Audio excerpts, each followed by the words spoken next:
గర్భసంచి ముఖద్వార క్యాన్సర్ ముఖ్యంగా సౌత్ ఇండియాలో అత్యధికంగా కనబడే క్యాన్సర్ గర్భసంచి ముఖద్వార cancer, especially coastal areas Tamil Nadu, Andhra Pradesh, ఒరిస్సాల్లో చాలా ఎక్కువగా కనబడుతుంటుంది. ఇక్కడ హ్యూమన్ ప్యాపిలోమేటస్ వైరస్, ఈ తేమ కలిగిన సముద్రం పక్కనుండే తేమ కలిగిన వాతావరణంలో ఈ వైరస్ ఎక్కువగా వ్యాప్తి చెంది అన్హైజీనిక్ ప్రాక్టీసెస్ వల్ల especially people lower socio economic strata, పేదరికంలో ఉన్న స్త్రీలలో ఇది చాలా ఎక్కువగా చూస్తున్నాం. ఇది కూడా చాలా సిమ్టమ్స్ ఎక్కువగా కల్పించదు.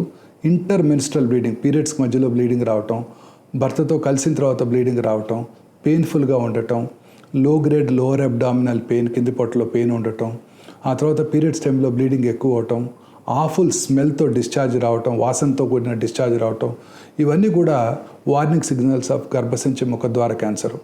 సో ఈ సిమ్టమ్స్ని అశ్రద్ధ చేయకుండా దగ్గరలో ఉన్న లేడీ డాక్టర్ని సంప్రదించినట్టయితే క్లినికల్గా ఒకసారి వారి ఆఫీస్లోనే ఎగ్జామిన్ చేసి క్యాన్సర్ ఉంది లేని ఒక నిమిషంలో చెప్పడానికి అవకాశం ఉంది.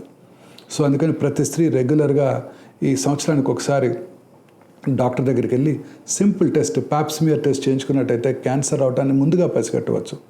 మిగతా క్యాన్సర్స్ని ఈ క్యాన్సర్స్తో పోల్చినట్టయితే ఈ క్యాన్సర్లో క్యాన్సర్ రాకముందే ప్రీ క్యాన్సరస్ ఫేజ్లోనే దాన్ని గుర్తించడానికి అవకాశం ఉంటుంది.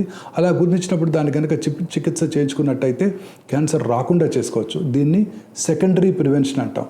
అంటే క్యాన్సర్ రాకముందే ఆ క్యాన్సర్ వార్నింగ్, ప్రీ క్యాన్సరస్ ఫేజ్లోనే ఈ క్యాన్సర్ని గుర్తించడానికి అవకాశం ఉంది. అలాగే దీనికి ప్రైమరీ ప్రివెన్షన్ కూడా ఉంది.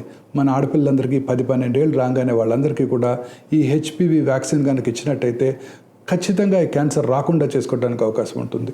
ఎలాగైతే భారతదేశంలో మసూచిని, పోలియోని ఎరాడికేట్ చేయగలిగామో అలా ఈ గర్భసంచి కామనెస్ట్ క్యాన్సర్, ముఖద్వార క్యాన్సర్ని మనం పూర్తిగా ఎరాడికేట్ చేసుకోవడానికి అవకాశం ఉంది. ఆ తర్వాత సెకండ్ కామనెస్ట్ ఓవేరియన్ క్యాన్సర్. ఈ ovarian cancer is really a silent killer.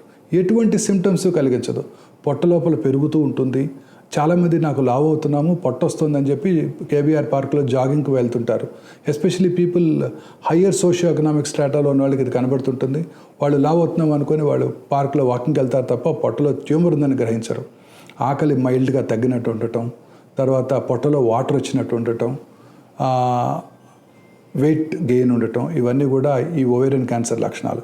So అందుకని ఇలాంటి సిమ్టమ్స్ ఏమైనా ఉన్నట్టయితే, ఎస్పెషల్లీ పోస్ట్ మెనోపాజ్లో ఇలాంటి సిమ్టమ్స్ నోటీస్ చేసినట్టయితే వారి దగ్గరలో ఉన్న గైనకాలజిస్ట్ని సంప్రదించినట్టయితే చిన్న అల్ట్రాసౌండ్ చేసి క్యాన్సర్ ఉందో లేదో చాలా ఈజీగా చెప్పగలుగుతారు. అలాగే గర్భసంచి బాడీ క్యాన్సర్స్, ఇది కూడా చాలా కామన్ క్యాన్సరు. ఎస్పెషల్లీ రిచ్ విమెన్లో ఇది ఎక్కువగా చూస్తుంటాం. పోస్ట్ మెనోపాజల్ బ్లీడింగ్, పీరియడ్స్ ఆగిపోయిన తర్వాత ఒక్క ఎపిసోడ్ ఆఫ్ బ్లీడింగ్ వచ్చినా కూడా అశ్రద్ధ చేయకూడదు. చాలామంది ఇది అశ్రద్ధ చేస్తుంటారు. పీరియడ్స్ ఆగిపోయినాక ఇలా బ్లీడింగ్ వస్తుంటుంది, కొన్నాళ్ళ పాటు వచ్చిన తర్వాత ఆగిపోతుంది అనుకుంటారు. కాదు, మెనోపాజ్ వచ్చిన తర్వాత మళ్ళీ కనుక బ్లీడింగ్ కనుక కనబడినట్టయితే అశ్రద్ధ చేయకుండా వారి దగ్గరలో ఉన్న లేడీ డాక్టర్ని సంప్రదించి పరీక్ష చేయించుకొని చిన్న అల్ట్రాసౌండ్ ఎగ్జామినేషన్, అవసరమైతే ఫ్రాక్షనల్ క్యూరటాజ్ అలాంటి పరీక్షలు చేయించుకోవడం ద్వారా ఈ క్యాన్సర్ని ముందుగా పసిగట్టవచ్చు.